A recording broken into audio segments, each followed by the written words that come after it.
I'm probably the last one that had any contact with anybody near that time frame. Earl Snyder, who was with us 45, 50 years, he was closer. He was early 1900s. He had some contact with the people that actually were involved in it. We got involved in this because at the time, my great-grandfather was one of the few people in the state that could do embalming. They didn't do embalming parts. They had what they called cooling trays, where they had a box and they'd fill it with ice, and then there was a top went on it. And then the body would be on that, and then it would cool it. And you needed that because the body has a tendency to break down fairly quickly. So he got the head. This is a couple days later. Now that the problem, because it's already starting to break down, and I think that's why you saw those pictures. They have splotches and so forth on it. I think that was like where livor mortis, where the blood settled in those areas. Okay. Now, at the time, they used heavy metal embalming fluids, which were zinc or arsenic. And that's a much better preservative than formaldehyde. As a matter of fact, Lincoln and all those people earlier were embalmed with heavy metals. It was developed by two professors. One was Dr. Hunter and Dr. Richard. And they did it in the Civil War. And my great-grandfather learned from Dr. Richard. He went to New York to learn it. And he was the number 6 funeral director in the state. We got it because they could do the embalming, and that would preserve it. I think originally it was released to Higgins. They didn't have anything to preserve it. Right. So he got it and preserved that. He put it in the window to try to get identification, but they never did. The way they told me, they thought he was an itinerant peddler. Well, the story I got, and that he had a large ring, and he would. A peddler in those days would go around to different areas, mining patches that they called, sure, and sell needles, threads, notions, things, and they would carry a pack on it. But they were peddlers, and they figured that's what he did. And really, there was no transportation system, so they had between Shamokin and Mount Carmel National was a trolley line, but right. You had to walk from Hickory Ridge. Now you know where Hickory Ridge is up. Seguin, right? Yeah, Seguin and those. Yeah, so that was a hike to get down to the trolley line. So the automobiles weren't really manufactured until 1907, 1908. Okay, this was 1904 when they found the body first. Yeah. The rumor was there was bullet holes in it. Yeah. Now that was too early for Molly McGuire's, or was that not? No, that would be in the time frame. Okay. But they figured he was Italian. Now Molly McGuire's would have no interest whatever in Italian, unless it was to rob him. Right. But they were more interested in labor justice with the mines.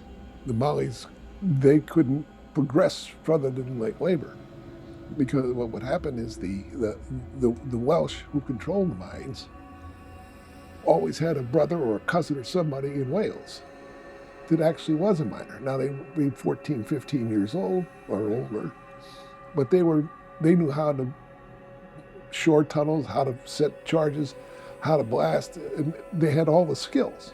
So they didn't have to be taught. They could bring them right in, shoot them right in the mine, and they could go to work right away. Yep. The Mollies didn't have those skills. They were mostly farmers from Ireland, so they couldn't move up the scale. And also, the Welsh weren't really good at letting them get up the scale. They weren't conducive to teaching them how to mine. Right. They wanted to keep it for themselves. The picture of the curly hair and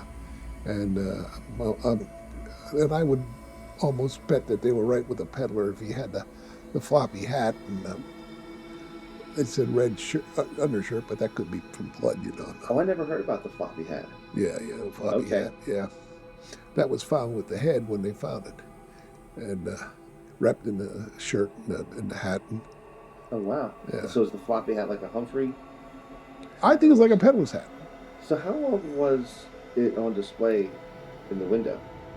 That I don't know, but I would imagine it'd be a number of months. Okay. Yeah. So I remember people saying, "Oh yeah, I remember seeing it in the window," but that would have been not true. No, That was, yeah, I don't- no. yeah, I was no, born in no. '73. I don't know anyone that was People alive at people that see a lot of things that don't exist. They'd see it here because we'd show it. You know, we kept it downstairs in the basement on the shelf right below here. time. Okay. And yeah, they'd see it here, and I got different descriptions afterwards, and I was there showing it to them, and it's no, that's not like what you saw. I'm not going to contradict you, you know. Right. Well, that's interesting. I've heard so many people say I saw it in the basement, but that story changes. Yeah. Like, oh, I saw it in the basement of the hosiery. I saw it in the basement of a post office. It's like, Well, I'm confused by I heard it was in a law office, in a safe in a law office at one point. no, I don't. Well, I don't. Not when we had it. The Right. 72 years we had it, but I don't know. And you just kept it in, so it was on display for a couple months in the window right after it happened, and then it was just in the basement until it was turned over to the museum. Yeah, no, it did some trips outside the basement. Made it to the hosiery after all. Didn't it? Yeah. It's a possibility. It could have made it to a hosey, and it's in other places. I'd hate to tell you all the stories I heard, but some of them weren't so nice. So we'll go there. But it did move around. I mean, different people would take it out, and unbeknownst to us, you know, they just take it out, and it wasn't always handled with the best of care. It's for real. Yeah, it's real. The head is buried in, and it's buried in there somewhere. You couldn't find it if you wanted to. Well, These photos were taken when it was given to the Anthracite Museum. This was the news item in the article. There's two of them here actually. One's by Myers, Jack Myers, and one's by Jake Betts. This is a lamination. This is a story from the Citizen. I think this is. Yeah, Citizen. That was. Here's the Press Enterprise has an article on it. what about it being And buried? there's the pictures that you have. Oh wow. That was in the paper. Receive remuneration for unpaid services. Refer the right to submit bill for service, which at a minimum of $1 a day per day, or 71 years, with 6% interest. Oh, you don't know. That's $26,000. I mean, here's somebody that has no idea about their math, or didn't even try it. If you do it at simple interest for 6% over 71 years, at $1 a day, it comes to $250,000. Yeah. That would. Would they come up with 26,000? I came up with 26,000 Yeah. just taking $1 a day. So that'd bankrupt the court system in those days. And judge ordered it himself. So judge wasn't good man. Let's see. This is letters to the editor. Yeah, he has it. When he says he was He's insulted that they would do it. But anyway, these are fights back and forth. The judge kept that going for Right. as long as he could.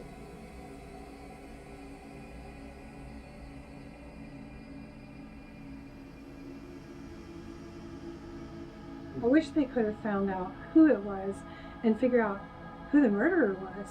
Yeah. Oh, no. Yeah. Like to think about who did it. Probably somebody passing through, right, Mal? But not necessarily. Yeah, but that's the only thing I can figure. The only thing that really makes sense is that he was some sort of itinerant person, and they didn't have the CI and all their gadgets they have today to find the people that killed people. You know, Northumberland County wasn't noted for a lot of murders. Like the Mollies, I think only committed one murder in Northumberland County, Oh. and that was in Locust Gap. They shot the mine superintendent. Right. But that was the only one. Most of them were committed in Schuylkill County. There you go. And of course, the thing went all through the region, even up into Scranton. The Mollies, and they would transfer people from one. They'd send somebody from one area to another area to commit a crime because they weren't known. So if they saw them, they couldn't tell who they were. If they were from the local area, somebody would know them, hit them down. But yeah. So it was interesting. They did burn 85 breakers in Northumberland County. Wow. I don't think it's all the Mollies. Yeah, it can't all be, right? Right. I think some of the mine owners getting a cash flow problem, and the easiest way to do it is burn the breaker and start again. Shamokin is divided in different sections. The Fifth Ward was mostly Italian. Bunker Hill was mostly Irish and other nationalities, some English, some Welsh.